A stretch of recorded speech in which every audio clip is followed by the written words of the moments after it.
Welcome to Business Accelerants Memos. We dive into the high-stakes challenges facing leaders in middle market, manufacturing, tech, and transportation. Our mission? To give you the proven tools and techniques to accelerate your success. Let's hit the accelerator. Today, I'd like to talk to you about the framework you use for developing your company. Now, whether you call it a strategy or a business model, or as I do, a game plan, it doesn't matter. You need to understand where you are today and where you're trying to go. You need to decide how you're going to get from here to there, when you're going to leave, when you want to arrive. Now, you may call it a strategy, in which case you may find that a little daunting. Others may call it a business model, which may be a little too academic for some. And I often like to call it a game plan because we all like sports and board games and card games, and I've made game into an acronym for grow and make earnings. So let's go forward. Today we're going to talk about the Rewild Group's business model framework. I'm a certified organizational rewilding advisor. There's a book available called The Business Model, available on Amazon. Very short book, won't take you long. And I can send you the sheet that's on the right there that gives you an overview of the business model and all the benefits you should expect to get out of it. The business model is one of the 11 elements that are in the rewilding framework. It's part of the strategy as opposed to part of the culture, the leadership, and the infrastructure, but there is a little bit of overlap with the different groups. It's one of the basic ones. This particular chart is rather complex, and I don't expect you to understand it today. It actually has another page, but I want you to look at the stages going from the right with the the left from stage 1, to the right with stage 7. Stage 1 is a small company, 1 to 10 people. Stage 7 is a larger company with a couple hundred employees, or a department, or a portion of a business. There are the 11 elements in blue there on the left, and the very bottom one is the business model. Anytime you see 5 green dots, it means it's important to that stage to be reviewing your business model and updating it. The only time you don't see 5 green dots for the business model is in stage 4, when you can see there are lots of green dots in the other elements that you'll be concentrating on in that particular stage. So let's get on with the basics of the business model. In the training, you're provided with a spreadsheet to help you track things. And on the right here is the different sessions and the different exercises that will be done. You'll assess your existing business model. You look at the thinking, doing sequence, and a variety of different items there. And I'm going to go through all of those briefly here today. This normally is done in 10 two-hour sessions covering 15 topics. So on the left there are the meetings, the 10 meetings, and in each meeting only 1, 2, or 3 topics are covered. Now let's go through what those 10 meetings are and those particular 15 topics. One of the basic ones is thinking and doing. If you're going to do something, a new project, something that you're going to learn, you usually start with some critical thinking. You focus down to what's important, you make a plan, and then you execute, you do it. Now, the strategic things are on the left there, the critical thinking and the focusing. The tactical stuff that you need to do are the focusing and planning, and then the operational is the final planning and the doing. You may have heard the terms working on a business or working in a business. The items on the left are working on the business. The items on the right are working in the business. You'll do a business model assessment And there are multiple questions that you will be asked to look at the business model you have today, how it's going, and whether you agree or disagree with how well it is going. So you'll see at the top there, you can have two red. You can strongly disagree or agree with the disagree with the statement. You can slightly agree or disagree with the statement, or you can agree or strongly agree with the statement. And there's the rest of the 16 questions that are used to give you a basic business model assessment of what you have today versus where you're going to want to go in the future. One thing that's important, regardless of your strategy in a business, is what's your value proposition? What do you believe today that your customers and your marketplace need and have? What business are you really in? One company I had was in the motor business. When we went through this kind of exercise, we convinced them they were in the motion industry. It was more than selling motors, it was selling everything that created the motion, say in a factory or in a car or a truck. Now, what strong benefits and competitive advantages do you have? What's your promise that you're going to deliver to the customers? Part of it is figuring out exactly how you're going to make money, where your profit is going to come from. Does it come from selling the car, or does it come from the service on the car, or does it come from the interest on the loan for the car? Very different ways of earning the money. Do you get it from a subscription model, or do you get it from a one-time sale? Do you make money because you're a luxury brand versus a low-level brand? Do you get it because you offer bundles of services? Those are all things that need to be considered in your business model, exactly how you're making money. Here's an example of the importance of finances. I believe everyone needs to know a little bit about how to finance a company and the finances of the company. One of the interesting things out of this training is getting everyone to understand that revenue is the money that you collect from your customers. Gross profit is the money that you make, and profit is the money that you keep in the business. Now here's an example with selling apples first. You're going to charge customers 50 cents for each apple. They're each going to cost 50 cents, and you manage to sell 100 apples.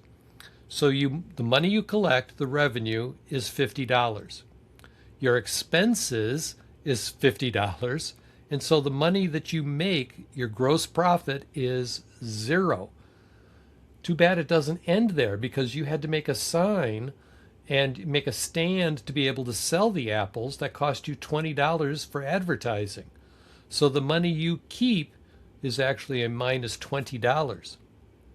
However, if you instead charge 75 cents for each of those apples, then your money you collect, the revenue, is $75 for those 100 apples.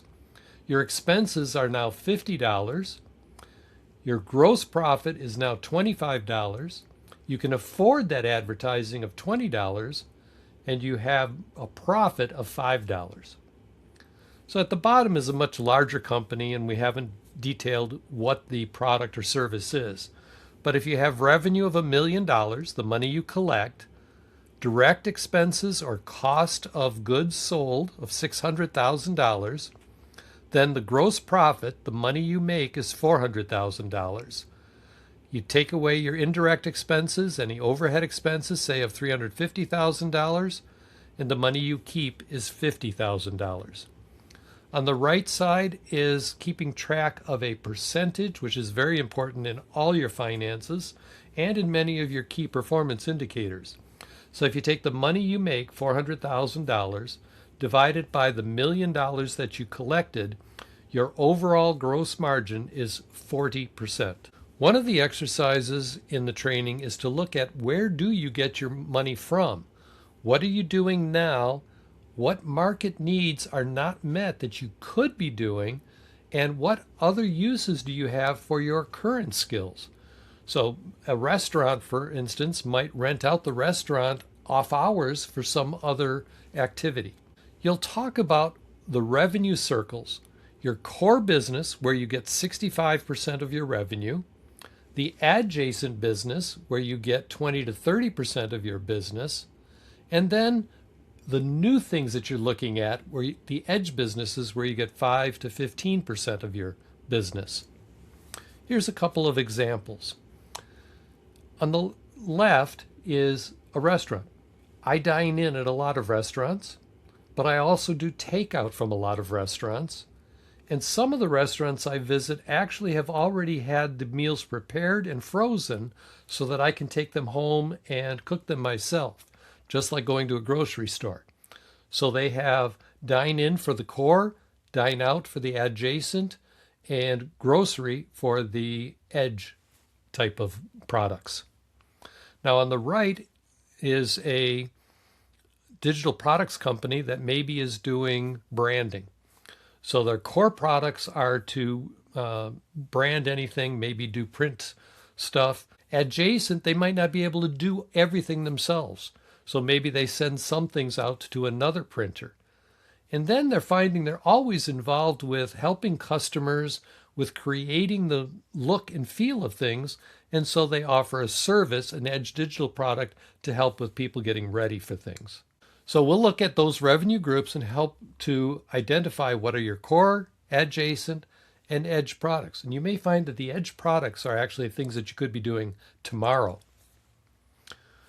We'll also look at exactly whom you're selling to. You'll maybe hear about avatars and what a person actually looks like. Are you selling to a secretary? Are you selling to the CEO? Are you selling to the lawyer? Are you selling to an engineer? All very different people with different profiles. So one of the things you'll do is, in this exercise, try to match up whom you're selling to, say in this case consumers, small business, or corporate accounts, and match it up to your core products, adjacent products, and your edge products. And get an idea if you're really fulfilling what you think you're doing and also what you want to be doing. I've used this 2x2 chart many times. The upper left is current offerings and current customers. One of the easiest things that I've been involved in is to take the current offerings and expand them or make new ones. Coming up through engineering and research and development and product development, that's been the main thing that I've been involved in. Salespeople, though, are often tasked with taking a current offering and finding new customers for that existing offering. It's often an easy way to boost the sales. The lower left-hand corner, though, is the toughest one, to develop a new offering and a new customer. But it can be very profitable and is an important part of expanding and growing your company. Another aspect we'll look at is, are you providing standard products, semi-custom products, or custom products? An example, let's say you go to Target to buy a t-shirt. That's a standard off-the-shelf product. You may instead go to a printing company that can get this t-shirt for you, but then they will screen print it with some information on it for your favorite charity, for your company, or whatever it may be. And if you're really fortunate, you may be going to a gala and need a gown or a formal outfit that is tailored specifically to you, and it needs to be custom. We'll also look at the structure. We're going to look at the operational processes and systems, the human resources, the revenue, and the capital requirements. A more complicated framework that I deal with for larger companies is this, the 7 forces. It involves the supply chain, the sales and marketing, market constraints and government, competition, technology, raw materials, and end user customers. But I want you to focus for now just on that middle block in there that's with the black square around it. It has all those essentials of the processes and the systems and the infrastructure. It has the revenue sources of the products and services. It has the people that you have to manage and inspire, and the capital and the cash that you need to keep the business running. One of the exercises everyone has to go through, and it has to go through multiple times as you go from that stage 1 to stage 7, is a mission statement. Mine is to accelerate your success. I like mission statements to be outward facing, identify what you accomplish for your clients, and for them to be very short and memorable. On the other hand, I want the vision statement to be more internally focused. What you want to be in the future. And you can use a standard format like the one there shown, where it's within the next X number of years, you're going to grow the name of your company into how many dollars, what's your geographic scope, what type of business, what are you providing, and what are the characteristics of your ideal customer. My ideal customer is a manufacturing, technology, or transportation company leader. Then we'll get to a 3-year plan. Typically, it's fun and useful to have a name attached to each of the years. In this case, it's saying activate, then we're going to expand, and then we're going to accelerate. This is a plan that was put together for a lawyer-type company that does superior settlement administration.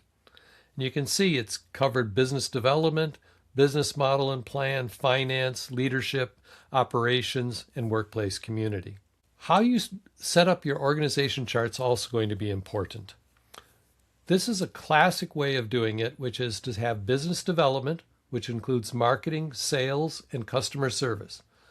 Marketing, one-to-many, sales, one-to-one, mostly hunters, people who are going out to get new business, and then customer service, which are the people who are the farmers who are keeping that customer there, but also help to increase profits by finding more things that can be sold to an existing customer. Then you have all of the operations for producing the service or the product, and then all of the other support services such as accounting and finance, human resources, information technology, and office management and support. Now you can figure out also where would you want research and product development, where would you want manufacturing engineering, and where would you want manufacturing information technology. They may report directly to the executive, or I've seen them report to any one of the people here, the business development, operations, or support services, depending on the skills of the individual in charge and what's needed. The outcome you can expect to see from this is more clarity. The people will have faith in management, and the management will have faith in the people. You'll have a simplified language that you all agree to. More people will understand the business. What you're trying to accomplish with this is a revenue increase. You want to see your profit margin increase. You want to see higher profits. And then you're going to end up with an actionable 3-year plan, disciplined execution of how to do those plans, and you'll end up with more teamwork and collaboration. If you'd like to learn more, please shout out to me somehow. Send me an email, give me a call, check out my website at businessaccelerants.com. The best way, I think, is to set an appointment with me using my Calendly link there at the bottom. Look forward to talking with you more. You've heard the challenges, the triumphs, and/or the tools and strategies. Now it's time to apply them. Thanks for joining us on Business Accelerants Memos. For show notes and more tools designed for middle market leaders, visit us at www.businessaccelerants.com. Until the next dispatch, keep your momentum high and continue to accelerate your success.